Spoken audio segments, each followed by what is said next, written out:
तो हाँ जी बच्चों, कैसे हो? बढ़िया। तो हम लोग बात कर रहे हैं आज मलेरिया टॉपिक के लिए। तो लास्ट लेक्चर हम लोगों ने जो देखा था वो देखा था why do we fall ill का HIV एड्स तक हम लोगों ने सारी चीज़ों को कवर कर लिया था। ठीक है, तो आज हम बात करेंगे आपसे अपनी एक डिजीज़ है, छोटी सी बैक्टीरियल कर रहा हूँ, प्रोटोजोआन डिजीज़ है, that is called malaria.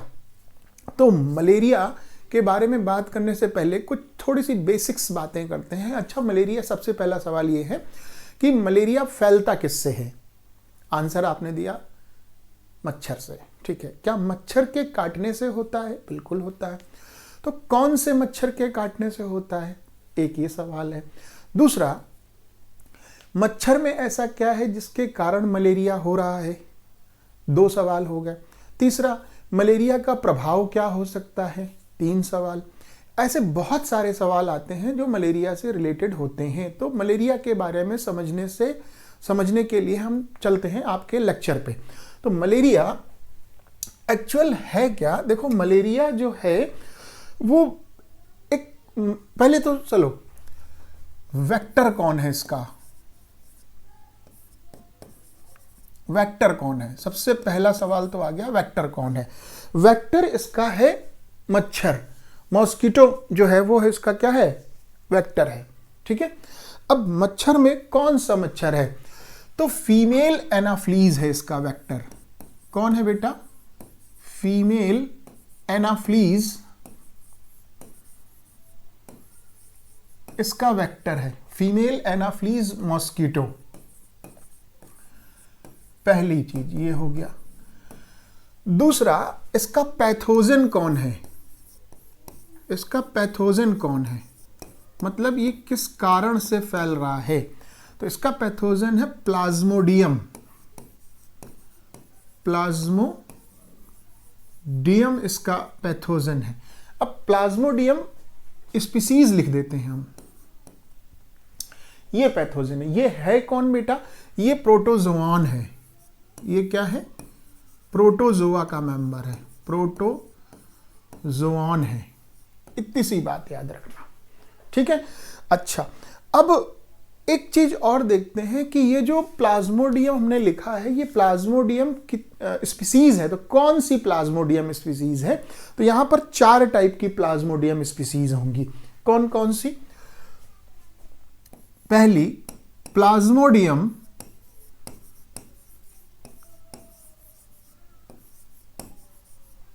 Vivax,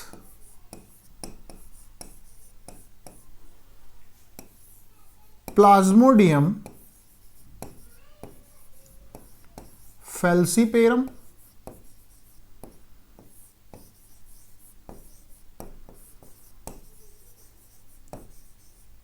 Plasmodium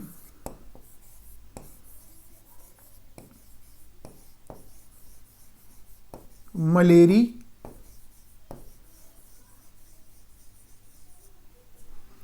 और प्लाज्मोडियम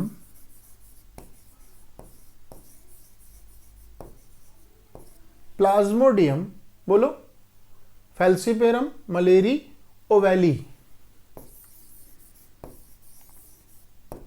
ये है स्पीसीज। कौन कौन सी हैं? प्लाज्मोडियम विवेक्स है, प्लाज्मोडियम फैल्सीपेरम है, प्लाज्मोडियम मलेरी है, और प्लाज्मोडियम ओवैली है।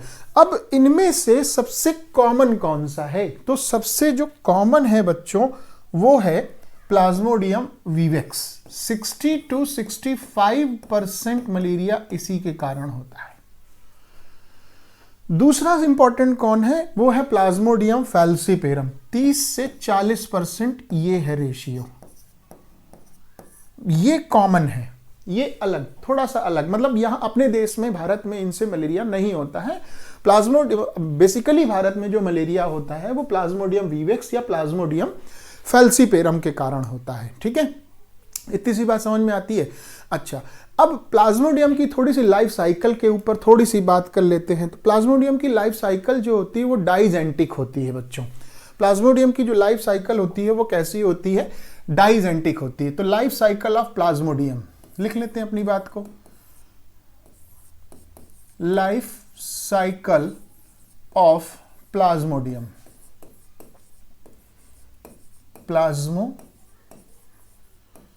डीएम। कैसी है बच्चों? दो स्टेप में होती है, तो क्या बोलते हैं? डाइजेनेटिक बोलते हैं। 2 होस्ट में कंप्लीट होती है, डाइजेनेटिक। डाइजेनेटिक होती है, मींस 2 होस्ट होंगे, completed in 2 host, completed in 2 host. कितने होस्ट? 2 होस्ट। कौन कौन सा? एक तो मच्छर हो गया और दूसरा क्या हो गया? ह्यूमन हो गया। तो एक लिख लेते हैं प्राइमरी होस्ट, एक लिख लेते हैं सेकेंडरी होस्ट। तो एक लिख लो क्या बच्चों? Primary host, primary host. दूसरा लिख लो सेकेंडरी होस्ट।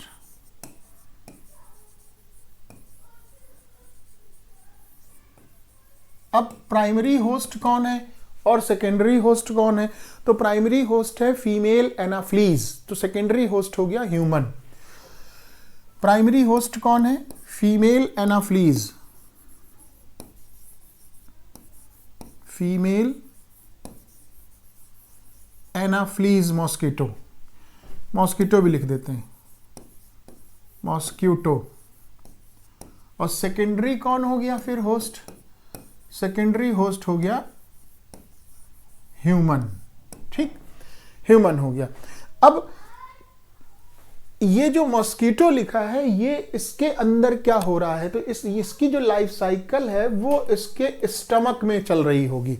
वो कहां चल रही होगी? इसके स्टमक में चल रही होगी। और ह्यूमन में कहां चल रही होगी? ह्यूमन में 2 स्टेप में चल रही होगी। एक चल रही होगी लिवर में और दूसरी चल रही होगी आरबीसी में। एक चल रही होगी लिवर में और दूसरी चल रही होगी रेड ब्लड कार्पेसल्स में। बहुत सारे बच्चे बोलते हैं कि सर आरबीसी का फुल फॉर्म पूछ लेता है। Option 1 red blood corpuscles, option 2 red blood cells, option 3 both, option 4 none of these. तो आंसर जो है वो, करेक्ट आंसर जो है वो रेड ब्लड कार्पेसल्स है, ना कि रेड ब्लड सेल्स हैं। ध्यान रखना इस चीज का, बहुत माइन्यूट सा डिफरेंस है ये। रेड ब्लड एक्चुअल में रेड ब्लड कार्पेसल्स होती हैं, ना कि सेल होती हैं। ठीक है, तो इतनी सी बात समझ में आ गई। अब इसके आगे की जरा कहानी देख लेते हैं। इसके आगे की कहानी मैं तुमको ओरली ऐसे बता देता हूं। देखो एक्चुअल में होता क्या है कि जो प्लाज्मोडियम है, ये प्लाज्मोडियम मच्छर में पाया जाता है, मच्छर के पेट में पाया जाएगा, मच्छर में पाया जाएगा, कुल मिला के मच्छर में पाया जाता है। जब मॉस्किटो में ये प्लाज्मोडियम होता है तो उसके पेट में इसकी लाइफ साइकिल चलती है। और जब पेट में लाइफ साइकिल चलती है ना, तो कई सारे स्टेप्स होते हैं, कारण नहीं बोलेंगे, कई सारे स्टेप्स होते हैं। और उन स्टेप्स में मल्टीपल फ्यूजन होता है, मल्टीपल फ्यूजन होता है। और इस मल्टीपल फ्यूजन की वजह से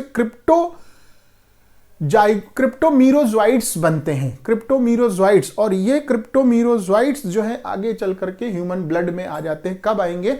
जब मच्छर जो है, जब मॉस्किटो जो है वो ह्यूमन को बाइट करेगी। ह्यूमन को जब बाइट करती है तो मच्छर की सलाइवा के साथ, मॉस्किटो की सलाइवा के साथ में ये माइक्रोक्रिप्टोजोइड जो है वो आ जाते हैं और सीधे आते हैं कहाँ? ब्लड में आ जाते हैं। और ब्लड में ये ट्रैवल करते हुए सीधे पहुंचते हैं लिवर में। और लिवर में जब ये पहुंचते हैं तो लिवर में ये आराम करते हैं, रेस्ट करते हैं। और रेस्ट करने के बाद ये वहां पर रिप्रोड्यूस करते हैं, मतलब इनके बहुत सारे नंबर वहां पर क्रिएट हो जाते हैं। और जब बहुत सारे नंबर क्रिएट होते हैं तब ये आरबीसी को डैमेज करना शुरू करते हैं। और जब आरबीसी को डैमेज करना शुरू करते हैं तो हमें क्या आने लगता है? फीवर आने लगता है। पहले फीवर आता है थोड़ा सा, फिर चला जाएगा, फिर 2-3 दिन बाद आएगा, ठंड लग करके फीवर आता है, शिवरिंग दे करके फीवर आती है। और इस तरह से ये मलेरिया का हमारी बॉडी में जो है वो इफेक्ट देखने को मिलता है। बात समझ में आई?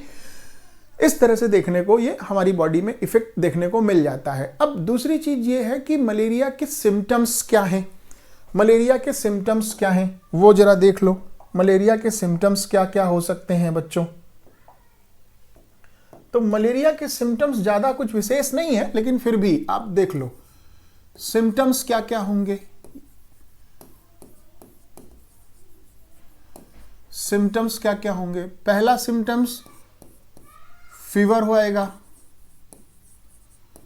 चिलिंग होगी, शिवरिंग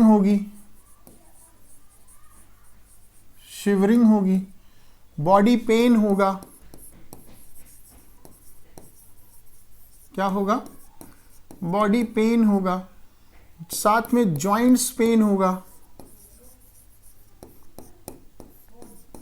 ये कुछ बेसिक्स फीचर्स हैं मलेरिया के, कुछ बेसिक्स फीचर हैं, सारे नहीं कहेंगे बट कुछ बेसिक फीचर्स माने जाते हैं। तो इनका हम वो क्या करें, ट्रीटमेंट कैसे करें। तो ट्रीटमेंट करने के लिए आपके पास बहुत बेसिक से स्टेप्स होते हैं। क्या होते हैं ट्रीटमेंट के बेसिक स्टेप, इधर लिखे दे रहा हूं। ट्रीटमेंट का बेसिक स्टेप क्या है,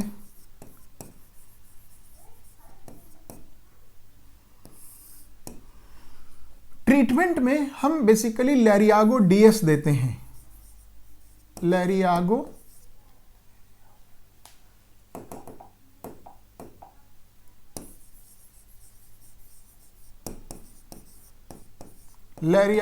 डीएस देते हैं, लैरियागो डीएस, ठीक है।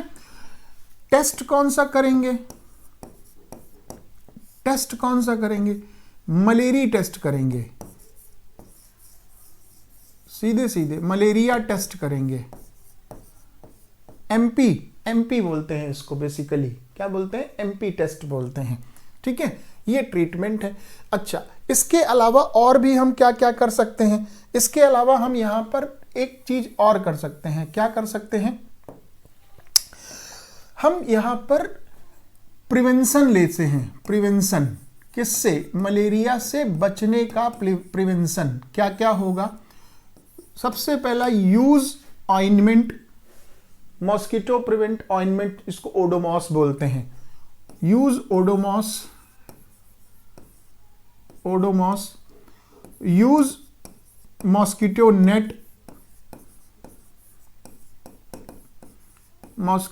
नेट, ठीक है। इसके अलावा एक चीज और यूज करते हैं, हम यूज करते हैं गम्बूसिया फिश को। किसको यूज करते हैं, गम्बूसिया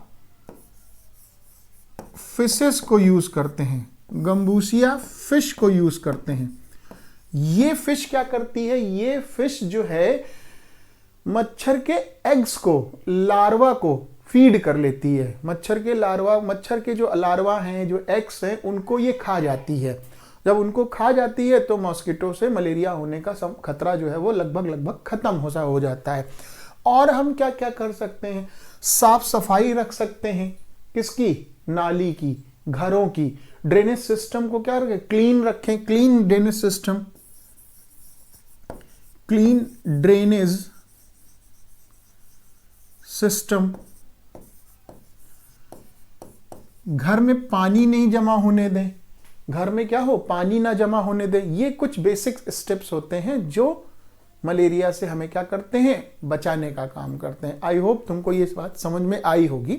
बहुत थोड़ी सी बात बताई है मैंने, ज़्यादा डीप में नहीं बताया है, क्योंकि तुम्हारी क्लास में इससे ज़्यादा डीप में नहीं है, इसलिए नहीं बताया है। चलो अब आगे बढ़ते हैं। जब आगे बढ़ते हैं तो कुछ देखो नॉन इन्फेक्शन डिजीज हमने लिखी है। ये डिजीज ट्रांसमिटेड नहीं होती हैं, एक पर्सन से दूसरे पर्सन में ट्रांसमिटेड नहीं होती हैं। ये डिजीज कौन कौन सी कहलाती हैं, ये डिजीज डिफिशियंसी डिजीज कहलाती है बच्चों। डिफिशियंसी डिजीज में क्या है, scurvy, night blindness, rickets, barberry और ग्वाइटर। ये कौन सी डिजीज हैं, ये विटामिन की कमी से होने वाली बीमारियां हैं।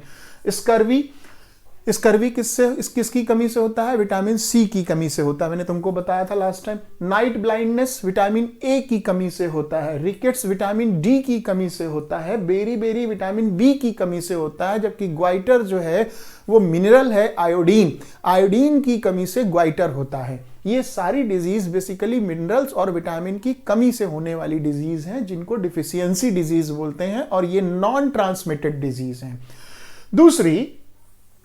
दूसरी डिजीज लिखी है डीजनरेटिव डिजीज है। डीजनरेटिव डिजीज में मैंने दो एग्जांपल लिए हैं, एक लिखा है अल्जाइमर डिजीज, दूसरा लिखा है पार्किंसंस डिजीज।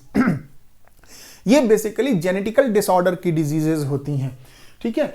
एलर्जी है, अब एलर्जी बहुत कॉमन सी बीमारी है, ये हे फीवर और स्नीजिंग, किसी को भी सर्दी खांसी जुकाम बुखार हो सकता है। Sneezing, uncontrolled.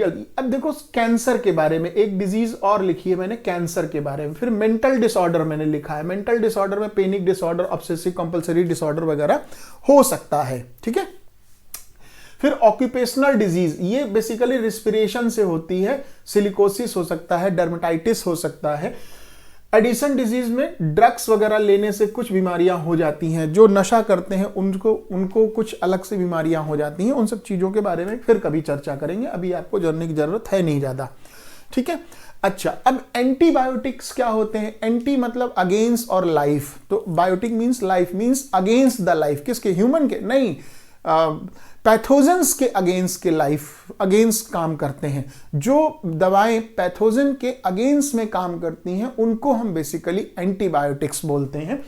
Antibiotics are substance that used for the treatment of the bacterial infection as well as virus infection. Some antibiotic is act as anti-protozoal substance which means they are effective in the protozoan disease also। बिल्कुल सही बात है। Antibiotic वो दवाएं होती हैं जो bacteria, virus और प्रोटोजोआ के अगेंस्ट में काम करती हैं, उनको हम एंटीबायोटिक्स का नाम देते हैं। अब फर्स्ट एंटीबायोटिक कौन थी? फर्स्ट एंटीबायोटिक जी थी बेटा, वो थी पेनिसिलिन। पेनिसिलिन थी फर्स्ट एंटीबायोटिक, पेनिसिलिन। और किसने खोजा था उसको? अलेक्जेंडर फ्लेमिंग ने खोजा था। कब खोजा था? 1928 में खोजा था। क्या नाम बताया मैंने उसका? पेनिसिलिन नाम बताया। अब ये पेनिसिलिन किससे निकाली गई थी? ये निकाली गई थी एक फंगस से जिसका नाम था पेनिसिलियम नोटेटम, ठीक है। एग्जाम्पल में कौन कौन सी एंटीबायोटिक्स लिखी हुई हैं? एंटीबायोटिक्स में देखो बहुत सारी आती हैं, स्ट्रेप्टोमाइसिन, गामामाइसिन, टेट्रासाइक्लिन, एजिथ्रोमाइसिन, तमाम सारी दवाइयां एंटीबायोटिक्स में आती हैं। ये एंटीबायोटिक्स हो गई आपकी। अच्छा, अब ये कुछ मैंने एक डायग्राम आपकी किताब से निकाल करके दिखाया है, आपको आई थिंक दिखाई दे रहा होगा। इसमें मैंने ये बताने की कोशिश की है कि कौन सी डिजीज कैसे हो सकती है।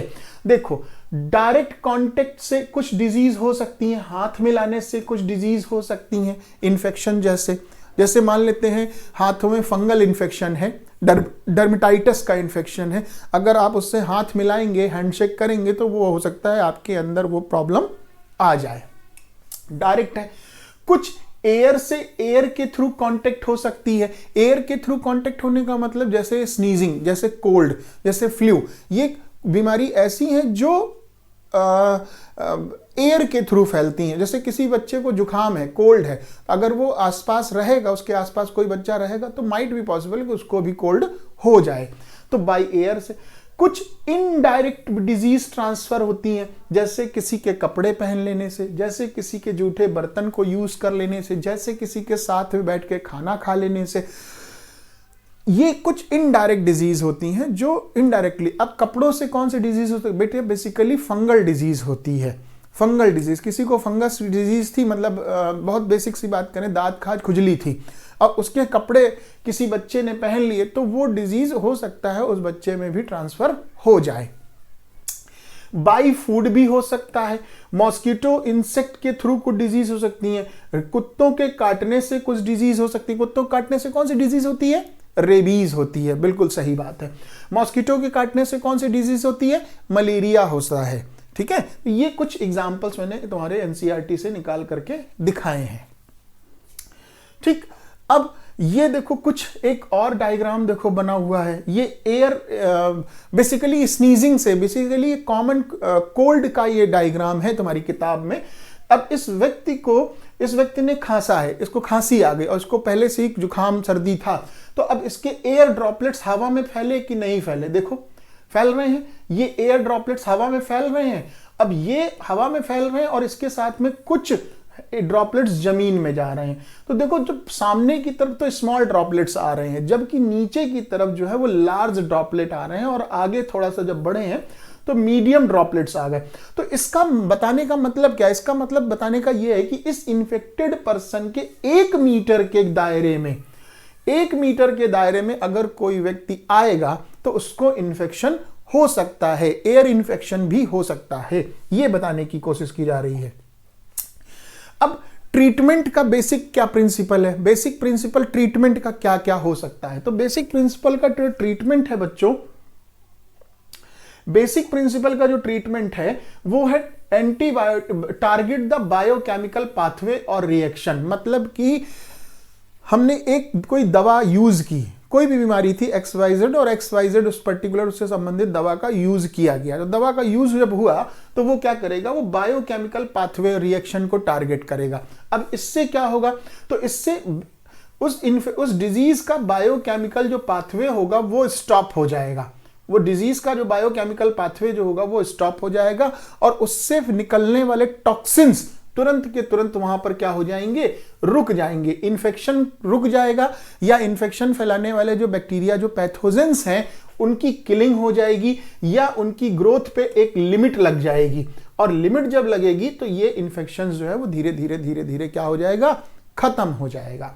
ठीक है, way to treat the infection disease में एक तो सिम्टम्स देख करके डायरेक्ट ट्रीटमेंट कर देते हैं हम, और एक पैथोजन देख करके डायरेक्ट ट्रीटमेंट। तो बेसिकली दो ही चीजें देखी जाती है, या तो पैथोजन देखे जाएंगे या फिर आपसे सिम्टम्स पूछे जाएंगे। जैसे कभी आप जब बीमार पड़ते हैं तो आप डॉक्टर के पास जब जाते हैं तो डॉक्टर आपसे क्या पूछते हैं कि बेटा क्या क्या प्रॉब्लम है, तो आप बताते हैं कि सर 3 दिन से खांसी आ रही है, थोड़ा सा फीवर भी आ गया है, और इसके अलावा बॉडी दर्द कर रही है और जॉइंट्स में पेन हो रहा है। कुछ इस तरह का बेसिक सिम्टम्स बताते हैं। तो इन बेसिक सिम्टम्स को डॉक्टर ध्यान में रखते हुए आपको कुछ स्पेसिफिक मेडिसिन और कुछ टेस्ट प्रिस्क्राइब करते हैं, जिनकी वजह से जिनको आप फॉलो करते हैं, और फॉलो करने के साथ साथ आपकी बीमारी आपके समय रहते रहते खत्म सी हो जाती है। यही होता है ना, ऐसा ही तो कुछ होता था या कुछ और होता था? इसी तरह का एग्जैक्टली कुछ खेल किया जाता है। ठीक है, अब आगे बढ़ते हैं बेसिक प्रिंसिपल ट्रीटमेंट में ही। बेसिक प्रिंसिपल ट्रीटमेंट में 2 तरह से ट्रीटमेंट किए जा रहे हैं। क्या, इन्फेक्शन डिजीज के बारे में बात कर रहे हैं। एक तो जो डिजीज का जो प्रभाव है उसको खत्म किया जाए, डिजीज का जो प्रभाव है उसको धीरे धीरे कुछ खत्म किया जाए। मतलब जैसे फीवर आ रहा है तो फीवर को घटाने के लिए कुछ दवाएं दी जाए। दूसरा, सिम्टम्स देख करके ट्रीटमेंट किया जाए। तो सिम्टम्स देख करके ट्रीटमेंट दिया जाता है। Basically medication is provided to as the treatment symptoms of the disease such as fever, pain, sneezing, coughing and loose motions वगैरह वगैरह। तो मेडिकेशन, ये कुछ दवाइयां इनके लिए स्पेसिफिक दी जाती हैं जो सिम्टम्स देख करके दवाइयां आपको दी जाती हैं। और बेसिकली हम सिम्टम्स देख करके ही दवाइयां देते हैं और टेस्ट कराते हैं कि ये बीमारी संबंधित सिम्टम से हो सकती है। तो अब जब वो हो कंफर्म आ जाता है टेस्ट में, तो उस हिसाब से पैथोजन बेस्ड हम मेडिसिन प्रोवाइड करने लगते हैं। ठीक है, अब ये एक वैक्सीनेशन की बात आती है। अब तुमको याद करो, तुमको भले ना याद हो लेकिन मम्मी से पूछो कि जब हम छोटे थे तो क्या हमारे इंजेक्शंस लगे थे, तो मम्मी बताएगी हाँ लगे थे। तो उन इंजेक्शंस को क्या बोलते हैं, उन इंजेक्शन को बेसिकली बोलते हैं बेटा वैक्सीनेशन बोलते हैं। वो क्या बोलते हैं, वैक्सीनेशन बोलते हैं या इम्यूनाइजेशन बोलते हैं। तो ये वैक्सीनेशन जो है, वैक्सीनेशन की खोज किसने की थी? वैक्सीनेशन की खोज एडवर्ड जेनर ने की थी। कब की थी? 1796 में खोज की थी। ये नाम याद रखना, एडवर्ड जेनर। इन्होंने क्या किया, 1976 में वैक्सीन्स की खोज की थी। अब कौन सी वैक्सीन्स थी, क्या थी, वो सारी चीजें आपको बताएंगे बाद में। अब इस डायग्राम को देखो, ये डायग्राम में ये शायद एडवर्ड जेनर है, और ये एडवर्ड जेनर क्या कर रहे हैं, एक बच्चे को इंजेक्शंस दे रहे हैं। दिख रहा है, एक बच्चे को क्या दे रहे हैं, इंजेक्शन दे रहे हैं, और इसकी ये मदर बैठी हुई है साथ में। तो ये वैक्सीनेशन हो रहा है। अब इस वैक्सीनेशन में वैक्सीन कैसे निकाली जाती है, कैसे की जाती है? तो यहां पर फर्स्ट वैक्सीन क्रिएट किया गया था। वो फर्स्ट वैक्सीन क्रिएट करने के लिए हमने क्या लिया, यहां पर एक ये लड़की है सारा नेल्मस, इसने मिल्कमेड इन्फेक्शन विद काउपॉक्स, इसके गाय में एक काउपॉक्स का इन्फेक्शन था। तो ये काउपॉक्स का इन्फेक्शन जब इसने दूध इसका निकाला तो ये इन्फेक्शन इस फीमेल की बॉडी में भी चला गया, फीमेल की बॉडी में चला गया। और जब फीमेल की बॉडी में गया तो अब आगे जब देख रहे हो तो जेम्स फिलिप्स एक थे, इन्होंने इनक्यूलेटेड विद द काउपॉक्स पस फ्रॉम द नेमेस। अब इस लड़की के पस से जो है वो काउपॉक्स के इन्फेक्शंस को, मतलब बैक्टीरिया जो वायरस जो भी था उसको बाहर किया, और बाहर करने के बाद Philips fall in the mild case of cowpox scabs collect from the smallpox patient. इस तरह से ये कुछ कहानी दिखाई गई कि फर्स्ट वैक्सीन कैसे क्रिएट की गई थी। ठीक है, अब जो इम्यूनाइजेशन का जो प्रिंसिपल है, जो वैक्सीन, बेसिकली सवाल ये आता है कि हम वैक्सीन क्यों लगवाएं। तो वैक्सीन लगवाने का सीधा सा कॉज होता है कि हम अपनी इम्यून पावर को बढ़ा सके। इम्यून पावर को बढ़ाने का मतलब ये होता है कि जब हम छोटे होते हैं, जब हमारी एज 2 ईयर के अंडर में होती है, अंडर 2 ईयर होती है, तो बहुत सारे बैक्टीरिया जो होते हैं वो इन्फेक्शन फैलाने की ताक में रहते हैं और छोटे बच्चों को शिकार आसानी से बनाया जा सकता है। क्योंकि उनका इम्यून सिस्टम जो है उतना मजबूत नहीं होता है जितना अभी एडल्ट में है।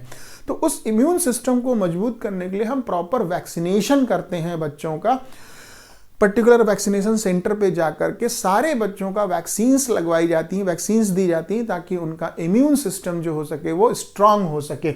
अब इम्यून का बेसिक प्रिंसिपल क्या है? तो the basic theory of immunisation that the body begins the produce antibiotic against upon the administrative dose of the vaccine so that the individual is safe from the disease.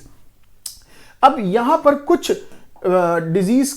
Vaccines के नाम लिखे हैं। जैसे पहली देखो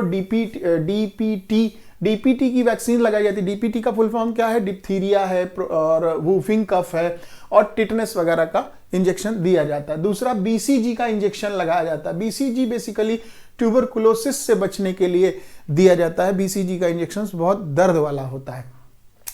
फिर एमएमआर का injection दिया जाता है। एमएमआर मतलब मीजल्स, मम्स और रुबेला।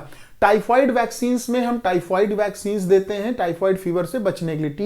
टीटी वैक्सीन्स हम देते हैं टिटनेस से बचने के लिए। ये आपने नॉर्मली काम सुना भी होगा, भाई कोई बच्चा खेल रहा था, अचानक उसे चोट लग गई, उसके फादर ने क्या किया, उसके पापा ने उसको एक इंजेक्शन लगवा दिया। किसका इंजेक्शन लगवाया बेटा? टिटनेस का इंजेक्शन लगवाया। क्यों लगवाया? क्योंकि उसको भविष्य में टिटनेस की जैसी बीमारी ना हो। एक बच्चा पूछ रहा था टिटनेस का दूसरा नाम क्या है? बताओ, कौन बताएगा? नोट कर लो, लॉक जा। टिटनेस की बीमारी में ये जो जब लोअर जॉ होता है ना, ये लॉक हो जाता है, बोल नहीं पाता है, तो इसको इस वजह से इसको बोलते हैं लॉक जा डिजीज बोलते हैं। ठीक है, एक और देखो लिखिए, oral polio vaccine OPV, polio के लिए, ये पोलियो को मिटाने के लिए, पोलियो मिक्सो वायरस को खत्म करने के लिए ओरल डोज दी जाती है। 5 साल से छोटे बच्चों में दी जाती है 2 बूंद जिंदगी की। ठीक है, अब टाइप ऑफ इम्यूनिटी की बात करते हैं। देखो टाइप ऑफ इम्यूनिटी 2 तरह। इम्यूनिटी क्या होती है पहले तो ये जरा जान लो। इम्यूनिटी जो है बेसिकली 2-3 चीजों से मिलकर के बनती है। क्या? Overall ability to host, overall ability to host the fight the disease causing organism. अब अगर हम इसको लिखें कि ये क्या होती है डिजीज, मतलब इम्यूनिटी क्या होती है, इम्यूनिटी मैंने नहीं लिखा है तो इम्यूनिटी लिखते हैं the overall ability of host, overall ability of host, यहीं पे लिख दे रहा हूं, overall ability to host, overall ability to host to fight disease causing, to fight disease causing, fight disease causing organism confirmed by, organism confirmed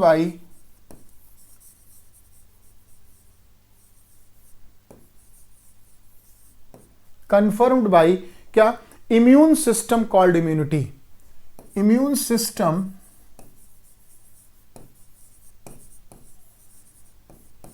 called immunity. बात समझ में आया? Called immunity.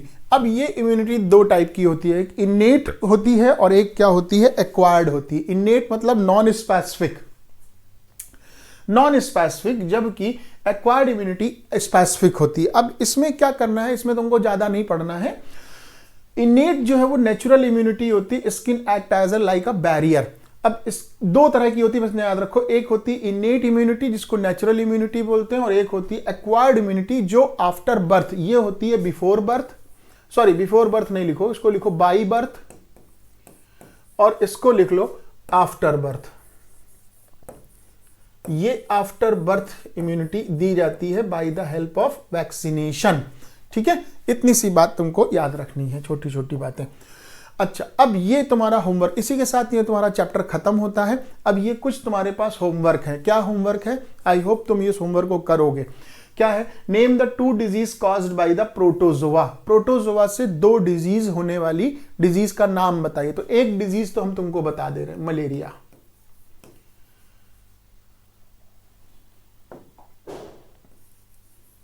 एक डिजीज तो हमने तुमको बता दी, मलेरिया। अब दूसरी डिजीज तुम लिखोगे। What are their casual organism. अब इसके ऑर्गेनिज्म का नाम लिखना है, मतलब इसका सीधा सीधा तुमसे पूछ रहा है कि पैथोजन का नाम बताओ। तो इसका पैथोजन तुमने बता दिया, तुमको याद करो। Why the antibiotic not effective for the viral disease। ये क्वेश्चन आता है, बहुत बढ़िया क्वेश्चन है कि वायरल डिजीज में एंटीबायोटिक ज्यादा काम नहीं करती हैं। सवाल पूछ रहा है क्यों नहीं काम करती, तो इसके पीछे का कुछ ना कुछ तो कारण होगा, उससे तुम्हें देखना होगा, बताना पड़ेगा। अब कम्युनिटी हेल्थ क्या होती है? सामाजिक हेल्थ बात कर रहा है। फिर what are the congenital disease, explain the examples. Congenital disease के बारे में तुमको बताना पड़ेगा। फिर डिफाइन द डिजीज, डिजीज क्या होती है और पैथोजन क्या होते हैं। ये कुछ क्वेश्चंस हैं तुम्हारे लिए जो तुमको पढ़ने हैं, और सॉरी पढ़ने नहीं है, इनको करना है कॉपी पे बैठ करके, ताकि तुम्हारे बोर्ड के 9th के एग्जाम अच्छे जा सके। ठीक है, बस इसी के साथ ये चैप्टर खत्म हो गया तुम्हारा। अब इस चैप्टर में तुम्हें कोई डाउट हो, या तुमसे कोई डीपीपी ना बन पा रही हो, या तुम प्रैक्टिस नहीं कर पा रहे हो, तो क्लास में आकर के बगैर किसी हेजिटेशन के तुम इन सब चीज़ों को पूछ सकते हो। ठीक है, बाकी ऑनलाइन वाले बच्चे हैं उनको डीपीपी ऑलरेडी ऐप पे दी जा चुकी है, वो आप वहाँ सॉल्व करिए।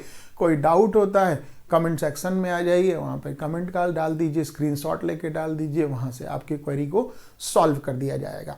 तो ये चैप्टर हो गया आपका खत्म।